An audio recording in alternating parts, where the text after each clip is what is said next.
why we are going for a warehouse. Why we are going for a warehouse? That is one more reason why we have it. And the other thing that we have to worry about is why we are going for a data warehouse instead of OLTP system is that, excuse me, somebody has just joined. Can you please mute yourself? Okay. So why we are going for a OLTP system is because now you have the data is distributed across the multiple application. I have the data in Oracle system, I have the data in mainframe system, and I have the data in SAP system. If I have to analyze the data on the OLTP system, first I have to analyze the data for India. Let's say the Oracle system is developed for India, mainframe system is developed for USA, and the SAP system is developed for Europe. So assume that this is the Citibank OLTP systems what they have developed, or Citibank internet banking system what they have developed. So for all India transactions will be performed with this. For all the US transactions will be performed with this. And all the Europe transactions are performed with this. So assume, think about the Citibank CEO, if they have to calculate the profit of global profits, how much they have generated in a quarter. First they have to go and check here in India, and again they have to go to USA and then find out how much profit they are making, and again they have to go and then do it. So which means there is a lot of time consuming. So, and you have to calculate the global profit, so which is a time taking process, Now it is there. Now I am back. The connection was. Yes, somebody is talking. Please mute yourself first. Thank you. Okay, so now when you talk about this process, so if you have the data which is available in the centralized place, then it is easy for someone directly retrieve the data and then see it. So since you have the data distributed across the multiple systems, it is very difficult and the time consuming process to do the analysis. So if you have a data which is available in the centralized place, I can easily do that, and which saves a lot of time for me. It saves a lot of time, and that is the one more reason why we don't use a OLTP system. That is a time-consuming process. Time-consuming process for an analysis. Time-consuming process for analysis. And the other one is that you don't have any tool, just like a reporting tools what you have, just like the reporting tools what you have now. When we talk about, there is no reporting tool which can actually fetch the data from heterogeneous system and then represent the data in the single format. So I don't have any tool in the current market which can retrieve the data from all these three systems at the same time and then show the data in the report. I don't have a tool which is available. So that's the reason. That is also one more reason why we are integrating the data. So these are all the reasons why we are not using OLTP system for analysis, whereas OLAP will give you the better advantages over this. So when you talk about the OLAP system will overcome all these disadvantages. When we talk about this, OLAP is historical in nature, and OLAP is historical in nature, and it is denormalized in nature with a few number of tables. So OLAP, most of the times it is normalized up to second normal form, not the third normal form. So OLTP is a third normal form and OLAP is a second normal form which we have used it. So that is how we use the OLAP system. OLAP, that is a OLAP. And when we talk about the differences between the OLTP system and the OLAP system, so let's talk about the simple differences. Why? What is the main difference between the OLTP and OLAP is about? So main thing is about the characteristics. So one is used for daily operations, like when you talk about the ATM withdrawal and all, this is not used for analysis, which is just used for your customer daily transactions will be used. So that's why the OLTP system is called as operational in nature, and whereas a OLAP system is called as informational in nature. Why it is called as an information? When you analyze the data, it gives you the information about your business, how you are doing, where you are lagging, and all those things will be retrieved. And the next thing is about the, it is a transaction oriented and it is analytical oriented. As the T here stands for a transaction and A stands for a analytical analysis. So, and the users, who uses your OLTP system? If you are a Citibank customer and they have an internet banking system, you use an internet banking system, so you are a user of the OLTP system.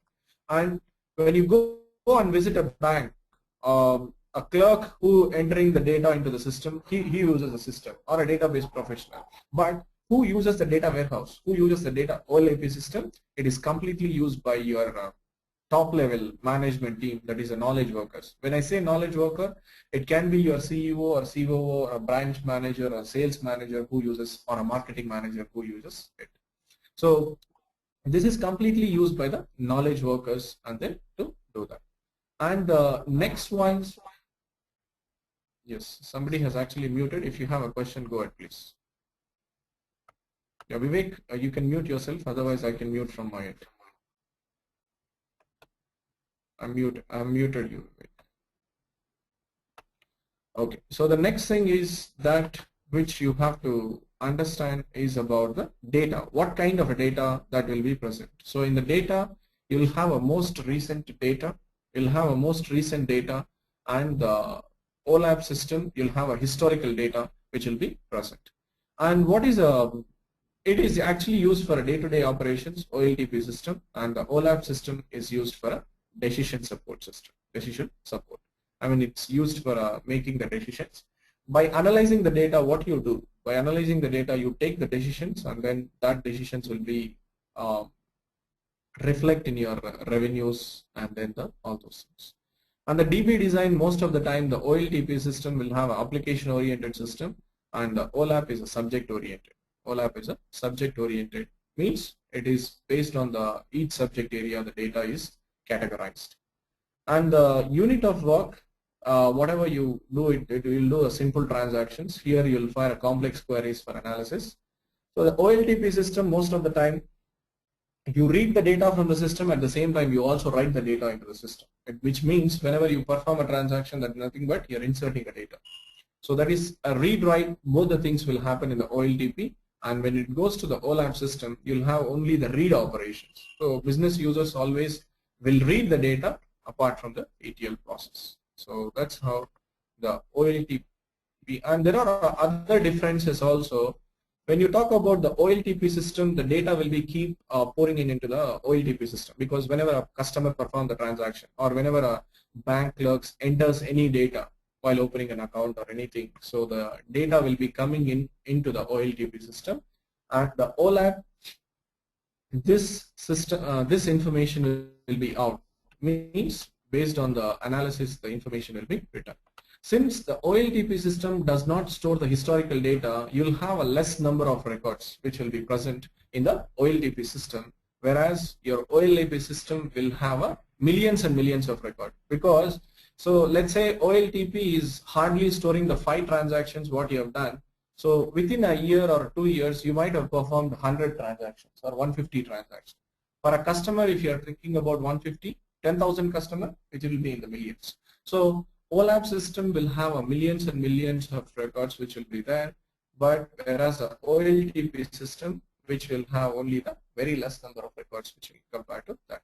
And the number of users who accesses the OLTP system will be more, because if a Citibank is having 1 lakh customers in India who are using an internet banking, so 1 lakh customers will access it. Means the number of users who are accessing the system is more compared to OLAP. When you talk about the OLAP system, OLAP is used only by the knowledge workers. When I say knowledge worker, means you hardly will have 100 or 200 top level management team which will be using your system. So that's how. So since the number of records which are less in case of OLTP, the size of the OLTP system less compared to OLAP, because it is directly proportional. If you're storing more data, more space will be occupied. If you're storing less space, I mean less data, it will be a less space which will be occupied. And the priority is this, like you'll have a high performance is a priority for this. Means whenever you're measuring the performance of an OLTP system, always you say that how much time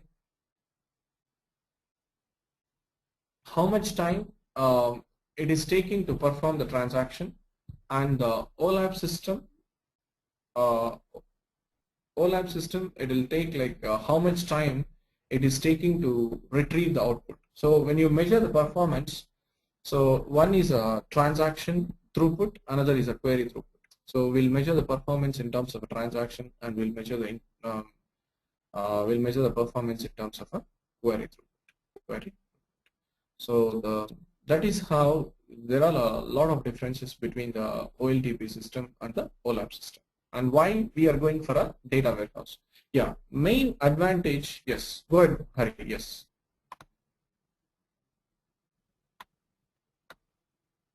Yes, Hari, go ahead. Can you can you hear me?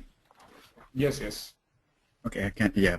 So when you said the priority for the OLTP and OLAP, when you're comparing it, so you said high flexibility and end user autonomy. So I don't understand that part. I mean, what is it that you're trying to say? High flexibility. High flexibility means the way you access the reports, the way how easily you are able to generate the reports. That is a main priority of the OLAP application. So whatever the reporting tools that you're using, those are easy enough to make the reports. So that kind of a reporting is required for a business users. Your business users will not have any technical knowledge. They'll have only the business knowledge. Your OLAP application should give it should benefit the end user in a simple way. They should not actually work hard to generate the reports. That is a priority of the OLAP application. That is what is mentioned over. Right. Okay. So now we are talking about so many times, like now so far, like we talked about the data warehouse does this thing, and data warehouse is having a characteristics like this. And what is the main reason why we are going for a data warehouse? What is the main necessity of the integrating the data? So the main necessity of integrating the data is that if you're not analyzing the data about your business, you'll not be able to know how you are doing and how you're actually generating the revenues, and where you're lagging, and all those things cannot be determined without the data warehouse. So building the data warehouse will give you an advantage over your competitors, and by taking a decisions very quickly, it will give you an advantage over your competitors. Which means, let's say we'll talk about what kind of questions that the data warehouse answers in a very detailed way, and I'll just come back to that. So the data warehouse in any business, I mean in any domain now, insurance or marketing or any other domain, if you talk about, everywhere you have a competition. It is not a monopoly business. You need to be very active and then take the decisions very quickly about your products, whatever the marketing that you are doing. Then only you can generate your revenues. Then only you can take the advantage or your competitors to market your products and to market your services. So that is where the data warehouse plays a vital role in bringing your business up. So that's the reason all these clients are actually choosing a data warehouse for any domain to improve their business. So that's where the data warehouse plays a major role, and what kind of questions that it answers, what kind of questions that we will understand. And the main other thing is, why only the data warehouse? Why can't we use a OLTP system? That we understand. So why we are going for only for a data warehouse? Why not the OLTP system? So that is because it is more normalized, no historical data, it is a time-consuming process, and unavailability of tools and technology to generate the reports from the multiple OLTP system at the same time. So in this, we understand that the data warehouse will help you to generate these things. But what kind of business questions does this answer? I mean, what kind of reporting generally be done on the data warehouse, So the first thing that we are going to, let's understand one by one, like how the data warehouse will answer all these questions and what kind of reporting will be made on the data warehouse. So assume that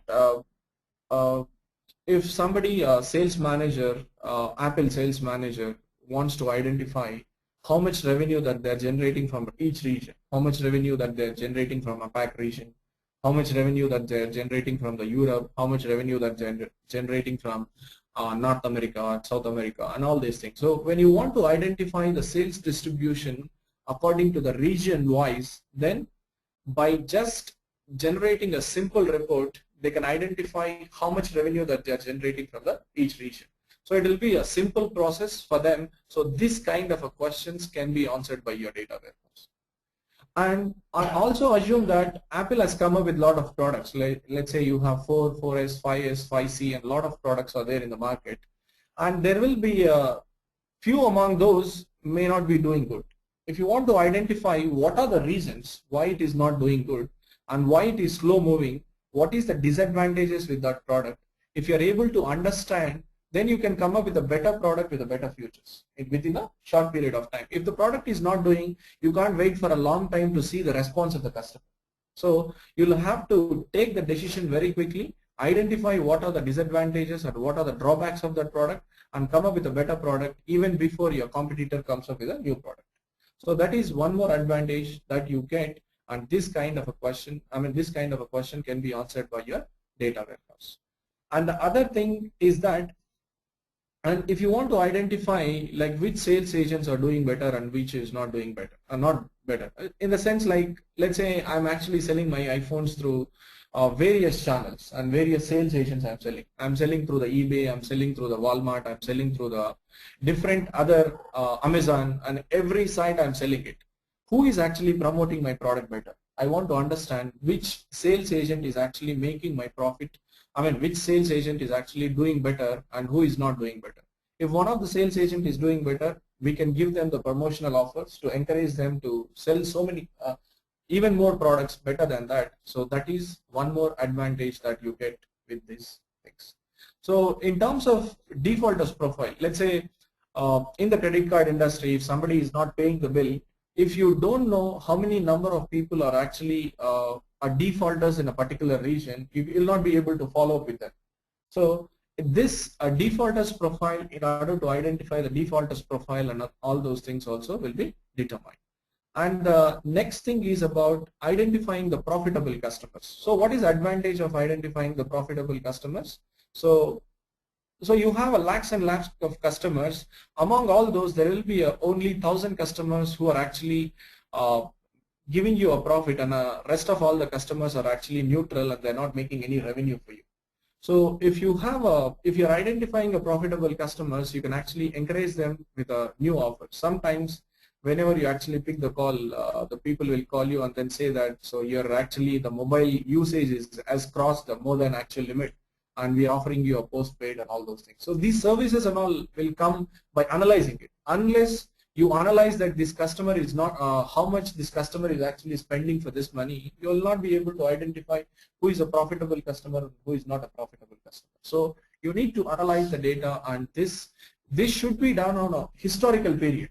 It's not that only on a 1 month basis you can just determine the customer as a profitable customer or non-profitable. It has to be done on the over a time period of time to determine all those things. So that is one more thing which you do it.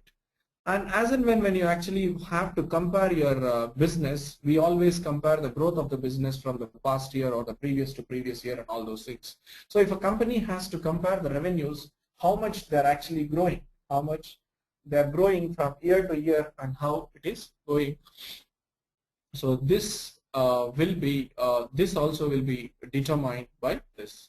And suppose, let's say you are a marketing, we are into the, somebody marketing manager wants to identify when they're actually marketing their products to the various channels, means they're advertising through the various channels, and which is effective and which is not effective. Suppose, let's say I'm advertising through the Google and I'm advertising through the TV channels and everything. So how many responses I'm actually getting from Google and how many responses? So which one is better for me? So if you're getting a better responses from the TV, you can more incline towards the TV rather than going with the Google ads. So this it also helps you into the marketing.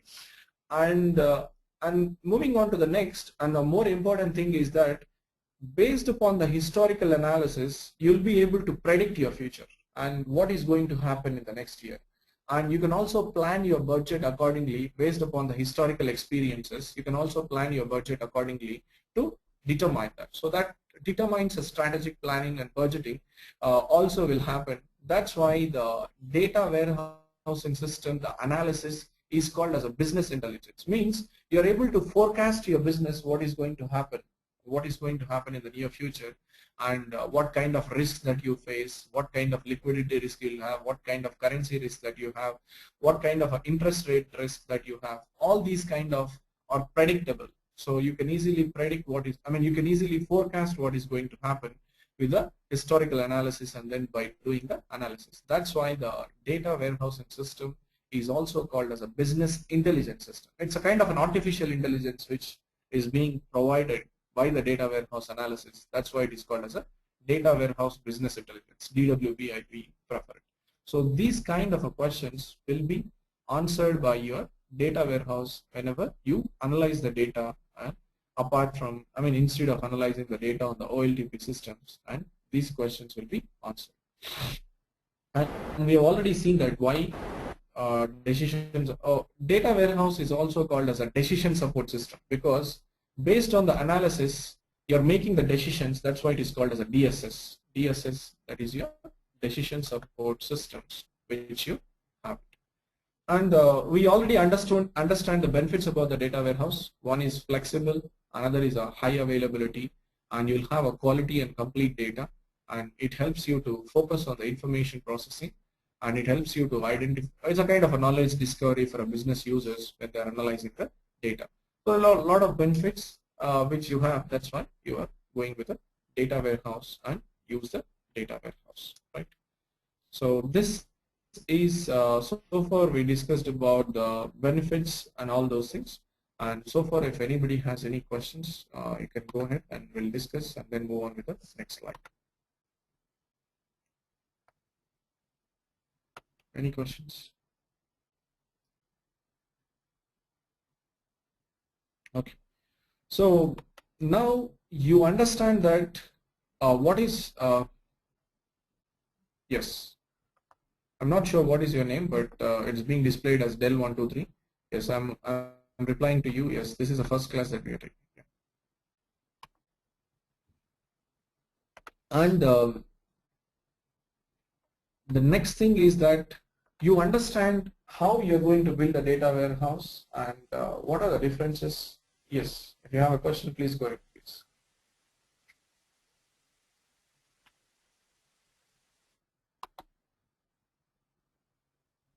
Okay.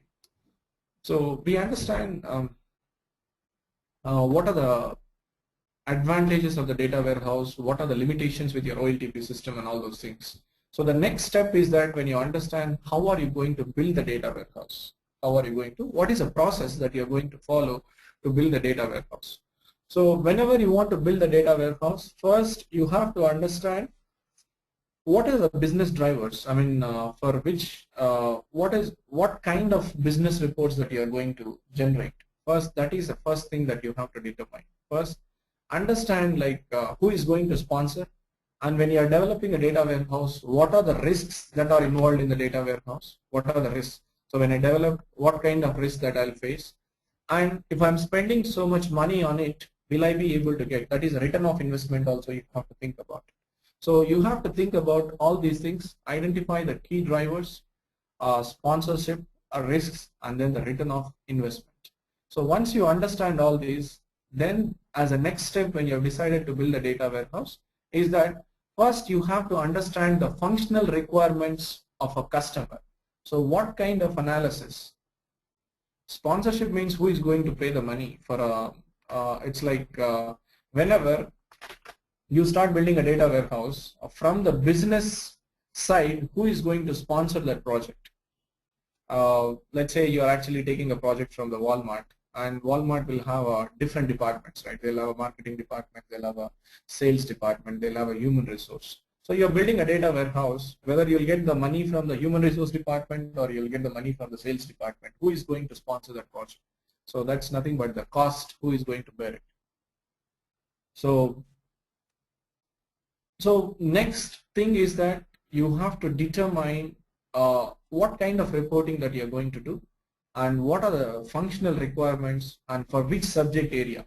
So when you're building a data warehouse, you're not going to build the data warehouse for all the subject areas at the same time. So data warehouse is built in a phases, and the project also will be built in a phase by phase. So when we talk about the functional requirements, first you have to understand the functional requirements of the customer and what kind of reports that they have to generate, what kind of reports. So all the reports, I mean, whatever the questions that we have gone through, right? So that kind of a question. So what kind of reports that they have to do. And then once you decide for which subject area and what are the drivers and everything, then you need to decide the architecture of the data warehouse. So how the data flow is going to be. So we are going to see the different architectures which are available in the probably in the tomorrow's class. We'll see that how the data warehousing architecture is developed. And once the architecture is decided, then you have to think about which tool, which data warehousing tool that you are going to use to load the data, and which reporting tool that you are going to use to analyze the data. You have to evaluate the technology. So yesterday you have seen the different tools. I mean, we have seen the different tools, that is your ETL tools and different reporting tools. So when you are choosing the ETL tool and when you are choosing an OLAP tool, so any tool that you can choose it. I mean, let's say you can choose any Informatica Power Center as you can choose Informatica Power Center as your ETL tool, or you can choose a data stage as your ETL tool, or you can choose a OWB or ODI as your tool. So any ETL tool can be chosen. So when you verify the data, when you verify the tools, you can choose any one of the tool from the among this thing. And the next thing is to verify the reporting tools. So the reporting tools also you can choose anything. Either you can choose OBIEE, Oracle Business Intelligence Enterprise Edition, and you have a BO, Cognos, anything. I mean any among all these tools you can choose it to do that. So that is how once you finalize the technology, then you're going to conduct the proof of concept. It's like a simple whether we'll be able to replicate the data or not, some kind of a prototype kind of a thing. When you are developing a actual product, you'll actually show to the business user the prototype. I mean, like who is actually buying it. When you go and buy a mobile, they'll actually show you the prototype of it first. So likewise, you'll actually conduct a proof of concept, like how you're going to integrate the data, and then all those things. Next, once you decide that you have to build a data warehouse, then you start designing the target database. So designing the target database is nothing but the designing of the target tables. So we'll understand what is the schema. Here, designing the target database is nothing but the designing of the database tables. So once you decide the database tables, then you'll talk about the data mapping, data cleansing, the aggregation, summarization. So this is the concept that you're going to introduce everything in the ETL process in integrating the data. So when you have a data which is available here and you're integrating the data from this,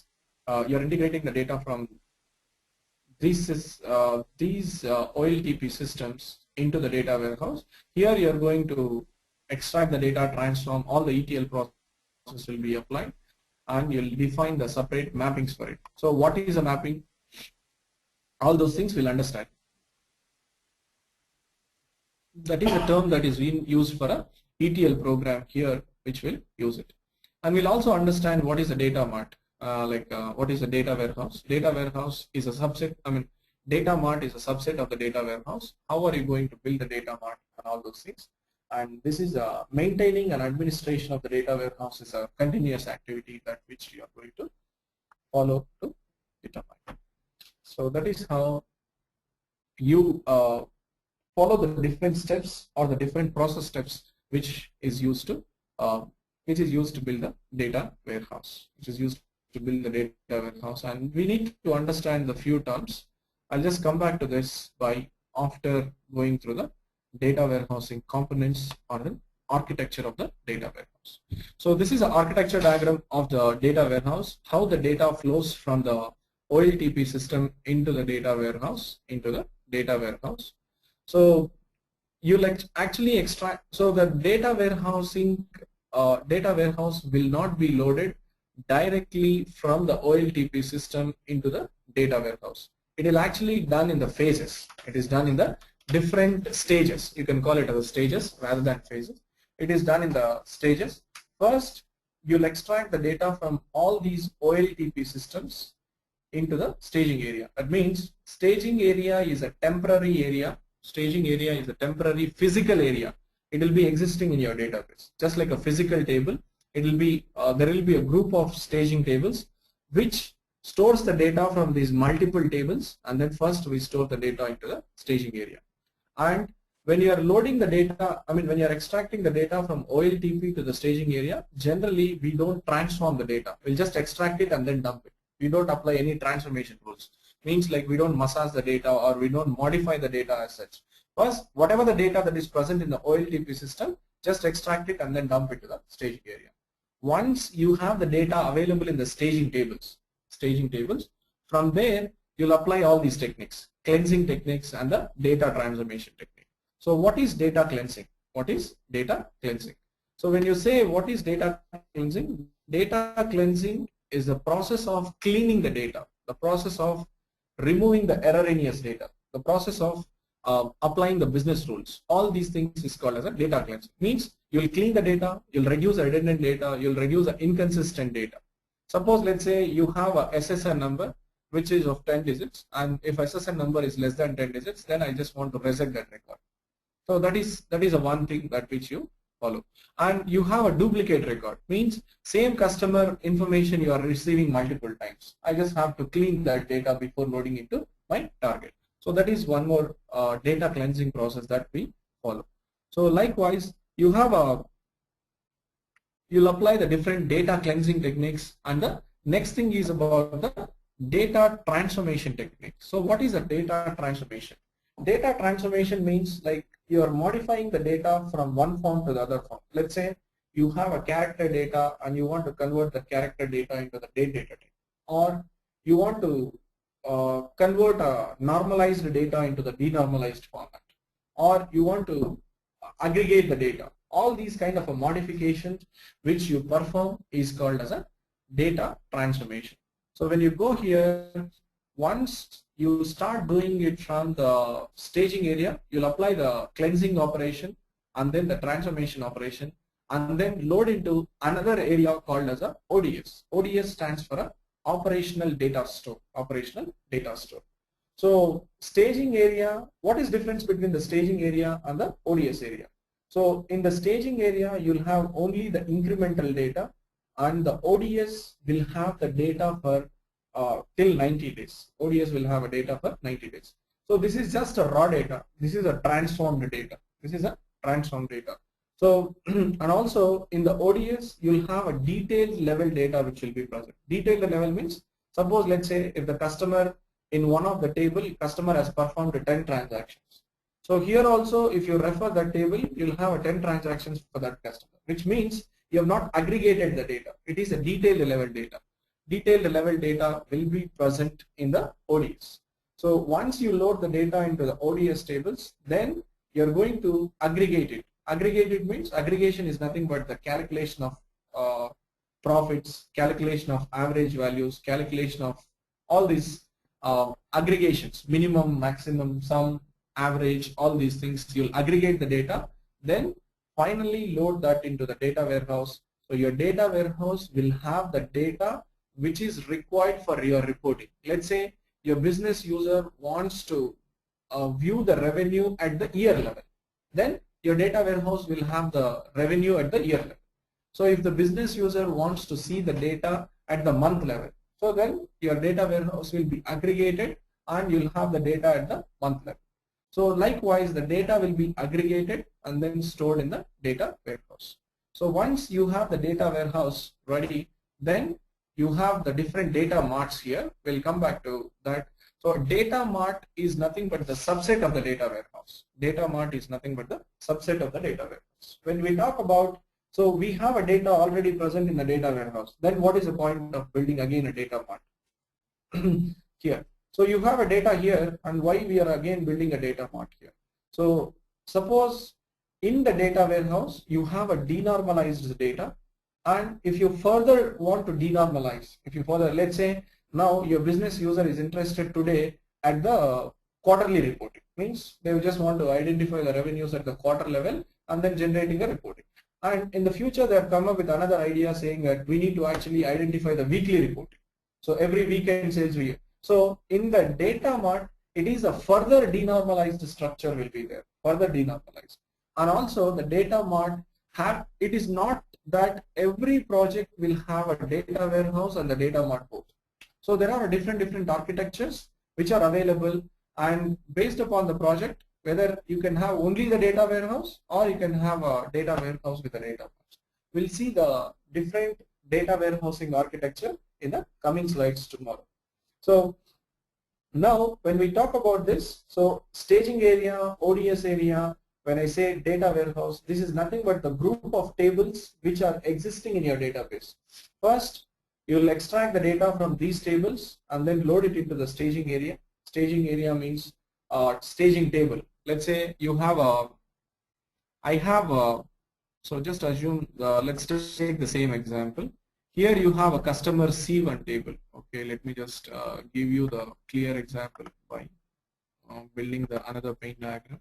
So let's say I have a data present for India system. Let's take two only, I mean for a simplicity. So I have a customer table here, or I have an order table. Let's say you have an order table, and this is stores all the India related transactions and all those things, or India related orders. Let's say eBay you consider, and I have an order table here as well, and which will store all the US orders and all those details. So when you have a data distributed, it can be also true that both can have two different names also, name tables also, that is also fine. So first what you do, whatever the data that is present in the OLTP system, so whatever the data that is present in the OLTP system, first you'll keep it into the staging table. So you don't transform any data, first extract it and then dump it here. So this is a staging table. So you have this one is your STG underscore order. Let's say you have a staging area called as a STG underscore order. This is a staging table which is there.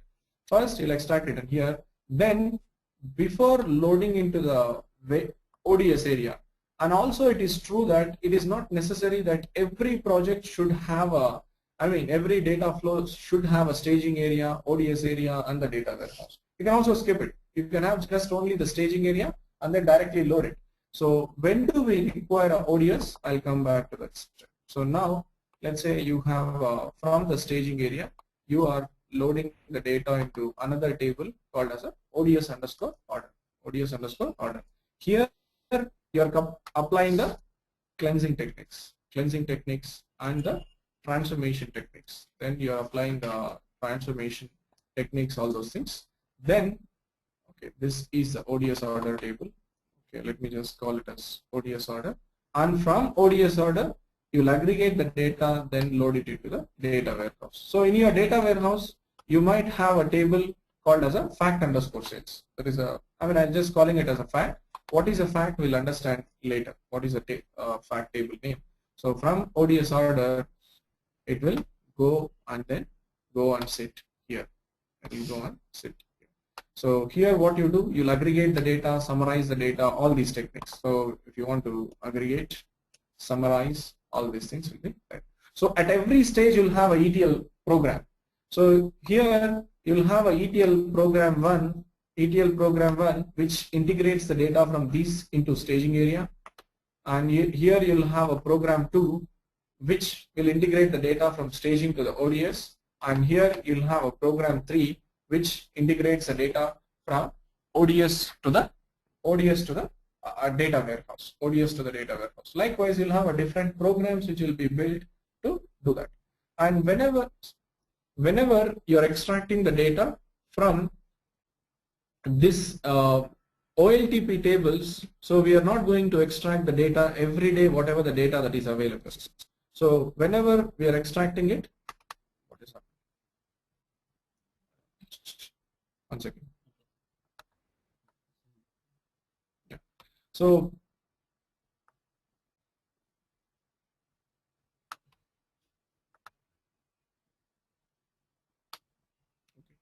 So here, likewise, the data flow happens from the OLTP system to the OLAP system. This is just a single table that I have taken, and then I have shown you the flow. Likewise, you'll have a different tables, and these are all the different schemas. So let's say I assume that schema is nothing but the user in Oracle. So schema is nothing but the group of tables. This is a staging schema, this is a ODS schema, and this is a warehouse schema. So all these three schemas can be a part of same database or the different database also. So you can choose accordingly based on that. So when you go back to your diagram, actual diagram, this is how the data flows. On the top, whatever you have the metadata layer, this metadata layer is nothing but the programs that you built in the Informatica, the programs that you built in the reporting. So once the data is loaded into the data warehouse or into the data mart, then it is going to be analyzed by the OLAP tools. So here, whatever the arrow marks that is being represented, that represents that it extracts the data, I mean not extracts, it reads the data from the ODS or the data warehouse or the data mart and then represent the data. So this is nothing but your reporting analysis which is happening here, and this is an architecture how the data flows from your OLTP system into the staging area. So we need to understand also what is an incremental data and what is an incremental data and what is a full load. So we'll explore more on the architecture part tomorrow again by keeping this in mind, and we'll continue from there. So we just have lost 5 minutes for today's class, and if you have any questions, you can go ahead now. I'm unmuting everyone, and you can go with your questions.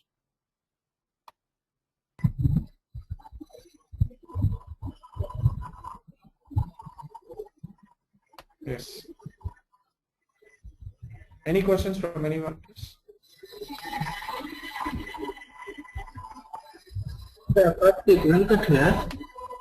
Yes. No, actually today I missed the entire session because since 6:30 I am waiting for the link and now I am not able to connect to the link actually. So just now I connected to the link. Okay. So maybe I missed the entire session today. Yeah. So is it possible to send any video for me for this? Yes, yes. We'll upload a recording from today and we'll share it with you. And probably I'll get in touch with Chegan and to get the videos from him. Okay? Yeah, we'll send the recording to you.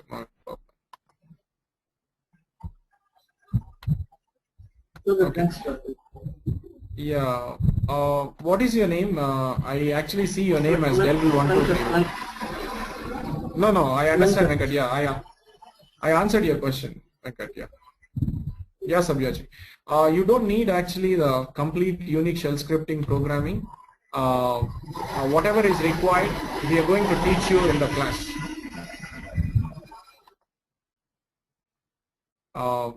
Venkat, you can mute yourself, Venkat, like when the class is going on. There will be a microphone symbol on the top. You can just mute it. Yeah, we are going, whatever is required for in terms of Unix, we are going to teach you in the class itself, right? And any other questions from anyone, please, before winding up? Yes, today I'm going to send it, the links and everything. Maybe from tomorrow I'll start sharing it. I'll just check once and all the materials and everything, and I'll start sharing all the materials. So these PPTs, I'll right away send all these PPTs, and if you just want, I need the tutorial in my mail. What do you mean by tutorial? You want the material you're referring? Yes. Yeah, we'll do that. Probably these kind of notes we may not share it, but we'll share it. Yeah, we'll share all the PPTs and everything. Just give us a day, and we'll finalize the participant list, and then we'll send it to you. That's it. Because we are finalizing the list of people, and once it is done, we'll share as and when it is appropriate. We'll share all the details. Okay. So yeah, that's it we have. And any other questions before winding up?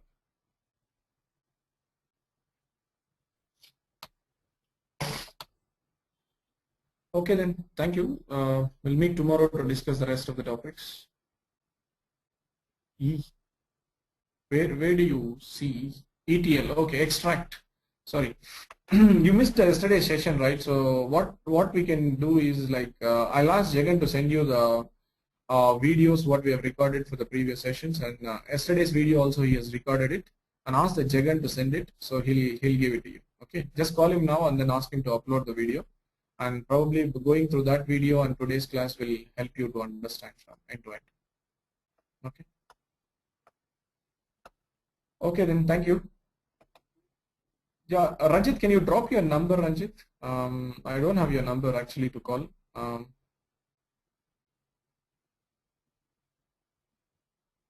Ranjit, are you around?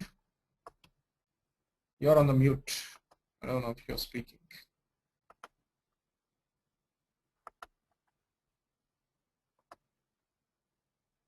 Okay, thank you. Closing.